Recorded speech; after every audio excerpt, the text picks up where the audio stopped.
اب کچھ لوگ جو ہے عطا تارڑ ہوں، طلال چودھری ہوں یا اس طرح کے لوگ، وہ تو 4 سٹیپ آگے رہ کے بڑا زبردست اپنی پرفارمنس دے رہے ہیں کہ جیسے انہوں نے مستقل ہی رہنا ہے. ممکن ہے انہوں نے کل کو نون لیگ چھوڑنے کے حوالے سے تو بات ہم نہیں کہہ سکتے.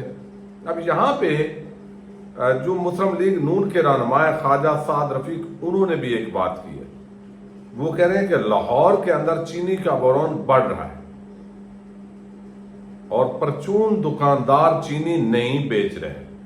اب دیکھیں نا، گندم سکینڈل ہے، بجلی گیس مہنگی، اب یہ چینی سکینڈل، پہلے ایکسپورٹ پھر امپورٹ، اور ہر طرف سے منافع دھندے، اور سارا برداشت کس نے کرنا ہے؟ پیٹرولیم پرائسز لیوی بڑھا دی ہے، اور سب کچھ عوام، اس غریب عوام کو نچوڑنا ہے اور ان سے نکالنا ہے. اور اپنی عیاشیاں جو اشرافیہ بدماشیاں ہیں وہ دن بدن ان کی بڑھ رہی ہیں. یہ نہیں ہے وہ جو ایم این ایز مخصوص نشستوں پہ جن کو بنایا گیا ہے، کہا گیا ان کی پچھلی جو تنخواہیں ہیں، ابھی وہ سینیٹر نہیں بنے تھے، جو سینیٹرز کی بات کر رہا ہوں، تو وہ سینیٹرز ابھی بنے نہیں تھے، ان کو بننا تھا، تو پچھلی تنخواہیں بھی ساری ان کو ادا کی جائیں.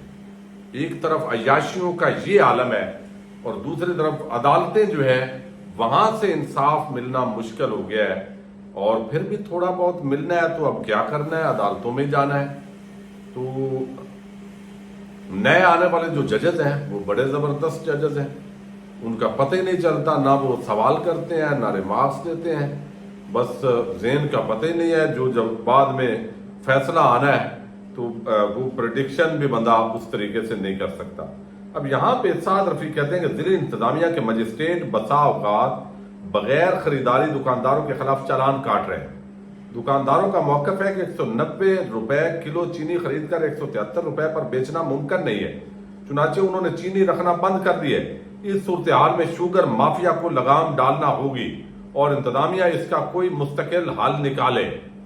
اب یہ بات کون کر رہا ہے؟ حکومتی پارٹی کا خواجہ سعد رفیق. کل کون بات کر رہا ہے کہ یہ بیوروکریٹ لوٹ کے کھا گئے، وہ بات کر رہا ہے خواجہ آصف، اور آج دوسرا خواجہ شوگر مافیا کی بات کر رہا ہے. اور شوگر مافیا میں کون ہے بھائی؟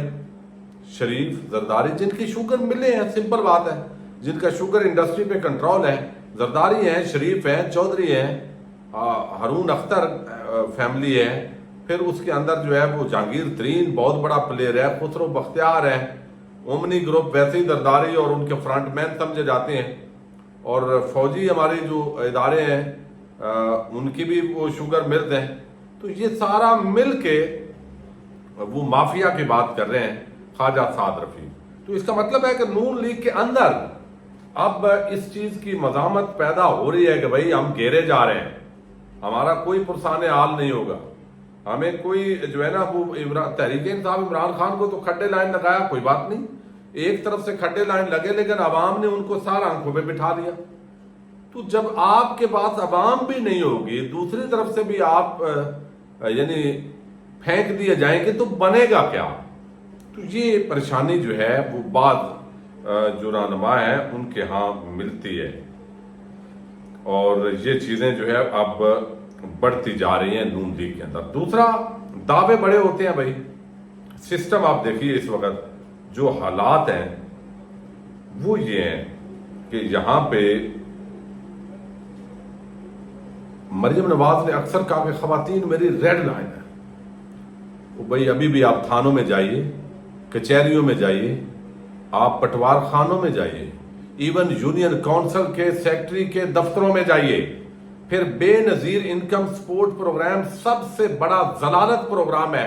ان ریڈ لائن جن خواتین کی بات کرتی ہیں، کوئی پتہ ہے آپ کو؟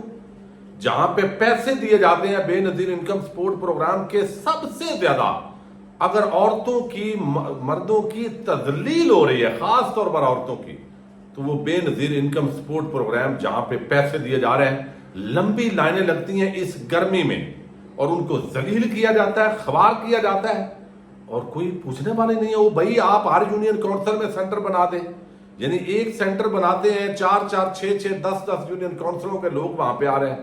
اب منڈی بہاؤالدین میرا علاقہ ہے، گوجرے کے اندر میں نے دیکھا 2 سینٹر، رکن بڑے جو جگہ ہیں، ہمارا گاؤں جو ہے وہ ان بڑے آبادی کو چھوڑ دیا گیا ہے.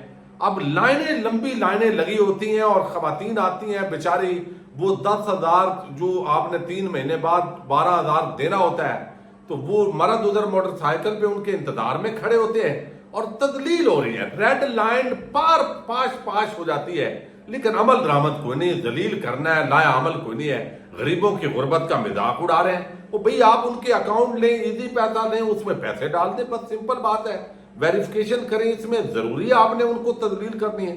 اب یہاں پہ یہ جو پاک پتن کا واقعہ ہوا ہے، اب دیکھیں ایک ASI ہے اور یہ آئے روز واقعات ہو رہے ہیں، لیکن PTI کے چونکہ خواتین کے ساتھ جب ہوتا ہے تو عام جو لوگ ہیں یا حکومتی لوگ وہ سمجھتے ہیں خیر ہے، یہ تو پتہ نہیں انسان ہی نہیں ہے۔ بھئی انسان تو ہے نا، آپ کے سیاسی مخالف ہو سکتے ہیں، بدتمیزی، بد تہذیبی، بد اخلاقی، وہ تو اپنے اداروں کی اصلاح آپ کریں۔ اب یہ پاک پتن کے اندر خاتون ہے، معاملہ جو بھی ہے، جتنی خاتون ساتھ کھڑی ہے پولیس اہلکار، لیکن وہ مطلب ہے ایک بدماش بن کے، یہ پاکستان نہیں، یہ پنجاب کی عورتوں کو ہاتھ ڈالا گیا ہے۔ یہ ایک عورت نہیں، یہ کروڑوں عورتیں ہیں جن کی اس طریقے سے تذلیل کی گئی ہے، لیکن شرم حیا کبھی 2 دن پہلے کہا رہا تھا آئی جی پنجاب جو ہے ہم یہ کر دیں گے، آپ کو شکایت ہوتی ہے، شکوہ ہوتا ہے، اور بھئی آپ کے روز تھانوں میں کیا ہو رہا ہے؟ آپ نے کبھی دیکھا ہے شکایتوں کا آپ کرتے کیا ہیں؟ الٹا آپ جو ہے وہ ساری چیزیں چل رہی ہوتی ہیں۔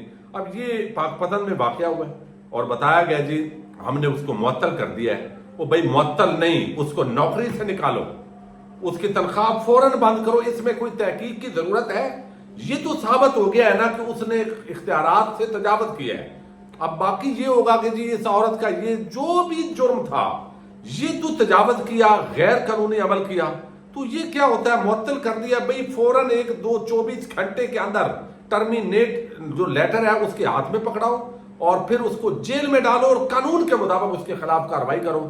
8-10 ہر ضلع کے اندر اگر اس طریقے سے آپ ان کو ڈال کے کارروائی کر کے سزا دیں گے اور ان کی پینشن اور کوئی بھی مراحت ان کو نہ ملے تو کم از کم پھر کچھ شرم و حیا پیدا ہوگی۔ معطل ہوں گے، تھوڑا عرصے میں ہم بھول جائیں گے آج 2 دن بات کر کے، اور اس کے بعد ہم بات کریں گے ویسے ہی آپ نے پیکا فیکا، یہ عام لوگوں پہ کہ بات اصل لوگوں تک پہنچ نہ سکے وہ لگائے ہوئے ہیں۔ تو بہرحال پنجاب پولیس کا موقف ہے کہ پاک پتن میں چوکی فرید کوٹ کی ASI ملک اعجاز کا دوران ریڈ خاتون کو تھپڑ کرنے کا معاملہ، یہ ایک تھپڑ نہیں ہے بھائی، چھت پہ دیکھو، نیچے دیکھو، سارا کچھ نظر آ رہا ہے۔ آپ نے بڑا ہلکا سا ایک تھپڑ لگایا جیسے تدلیل کر رہی ہے، اور آپ تدلیل کر رہے ہیں، پورے پنجاب کی یہ تدلیل ہے، پورے ملک کی یہ تدلیل ہے جو کی جا رہی ہے۔ آپ کے لیے ہلکا سا تھپڑ آپ نے بنا دیا یہاں پہ جو ہے وہ ٹویٹ کرتے ہوئے۔ DPO پاک پتن جاوید چدر نے متعلقہ پولیس اہلکار کو معطل کر دیا ہے، ASI کو گرفتار کر کے مقدمہ بھی درج کر لیا گیا ہے۔ وزیر اعلیٰ پنجاب مریم نواز کے ویژن کے تحت خواتین کا تحفظ ہماری اولین ترجیح، اختیارات سے تجاوز کرنے والے پولیس اہلکاروں کی پنجاب پولیس میں کوئی جگہ نہیں، کسی بھی شخص کو قانون ہاتھ میں لینے کی ہرگز اجازت نہیں دی جا سکتی۔